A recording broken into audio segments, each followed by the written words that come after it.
जैसे ही वह कमरे से निकली, माँ ने एक झनाटेदार थप्पड़ उसके गाल पर जड़ दिया। वह अचानक से पड़े इस थप्पड़ से सहम गई। माँ जी, आपने मुझे थप्पड़ क्यों? मर्यादा में रहो, समझी तुम? चलो जाओ अपने कमरे में।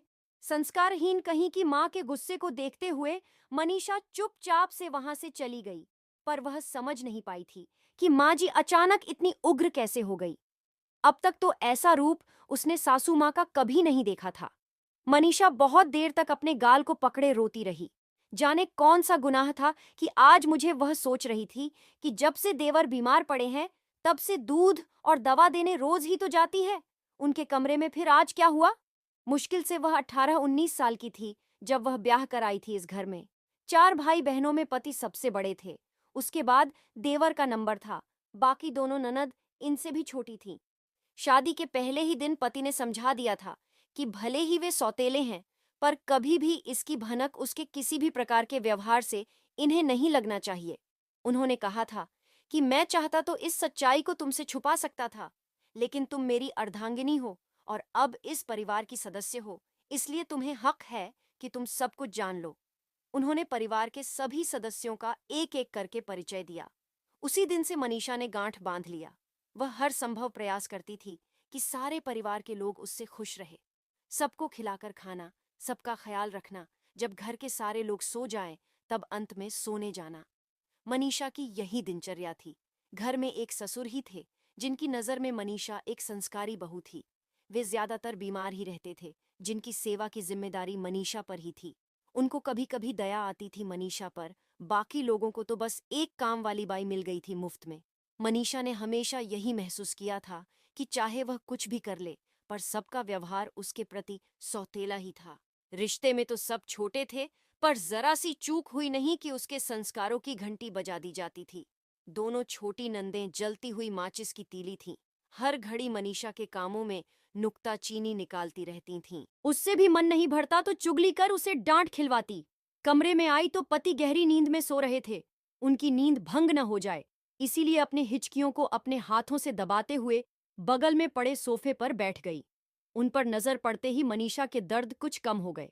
चलो, जैसा भी परिवार मिला हो, पति तो देवता ही पाया है उसने। वह सोचने लगी कि अगर वह भी बाकी लोगों की तरह होते तो क्या होता।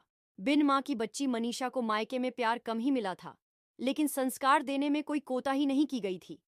पापा फौजी थे, वो हमेशा उससे दूर ही रहे तो उसका पालन पोषण दादा दादी चाचा चाची ने किया था। इंटर पास करते ही शादी के लिए तैयारियां शुरू हो गई थीं।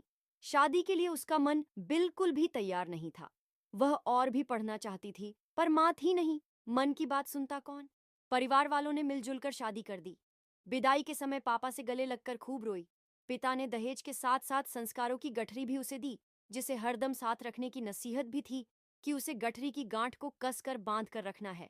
पापा ने उससे वादा लिया था कि वह कभी भी उनके द्वारा दिए गए संस्कारों पर आंच नहीं आने देगी। शादी के इन 4 सालों में बस एक बार पगफेरे के समय वह अपने मायके गई थी। उसके बाद कोई न कोई बहाना बनाकर ससुराल वालों द्वारा उसे वहां जाने से रोक दिया जाता था। मैके से ही कभी कभी मिलने के लिए चाचा चाची भाई बहन आ जाया करते थे। सब कुशल मंगल पूछते रहते, पर मनीषा हाँ ठीक हूँ में सिर हिलाकर चुप हो जाती। उसे पता था कि उनके जाते ही सब उसके पीछे हाथ धोकर पड़ जाएंगे।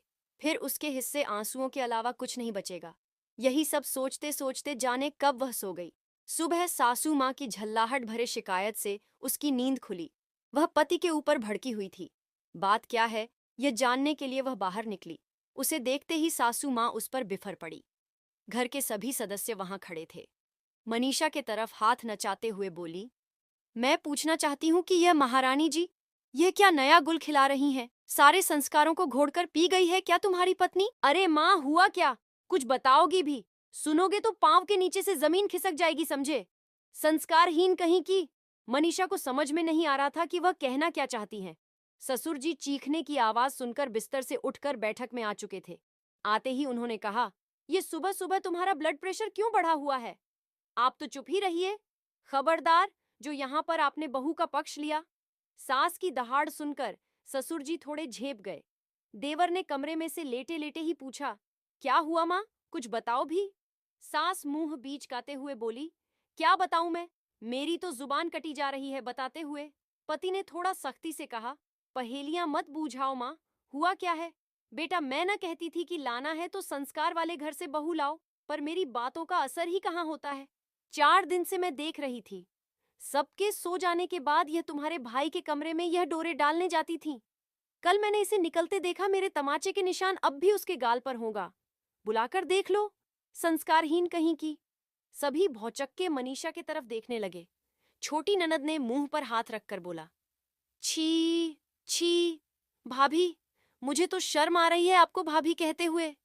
मनीषा शर्म और क्षोभ से रोने लगी। बस करो माँ, बहुत हो गया। संस्कारहीन वह नहीं है, बल्कि मेरा पूरा परिवार है। तुम लोग इतना नीचे मत गिरो।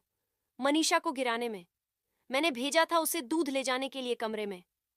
तुम्हारा बेटा बीमार है, इसकी चिंता तो तुम्हें नहीं है, लेकिन कमरे में कौन गया इसकी निगरानी तुम कर रही थी। संस्कार की बात करती हो तुम। 4 साल से तुम लोगों की जिल्लत वह बर्दाश्त कर रही है। कभी उसने किसी से शिकायत नहीं की, यहाँ तक कि तुम्हारे थप्पड़ खाकर भी वह पूछने नहीं गई कि तुमने क्यों मारा। मुझे भी कुछ नहीं बताया। अब और क्या प्रमाण चाहिए तुम्हें? संस्कारी होने पति ने रोती हुई मनीषा का हाथ थामा और उसके आंसू पोंछते हुए कहा, मैंने पूरे परिवार का ख्याल रखने के लिए कहा था, तुम्हें अन्याय सहने के लिए नहीं। चलो, यहाँ से इन्होंने अपने संस्कार का परिचय दिया है, इन्हें माफ कर दो। पाठकों, वीडियो अच्छा लगे तो चैनल को लाइक शेयर सब्सक्राइब करना ना भूलें। धन्यवाद।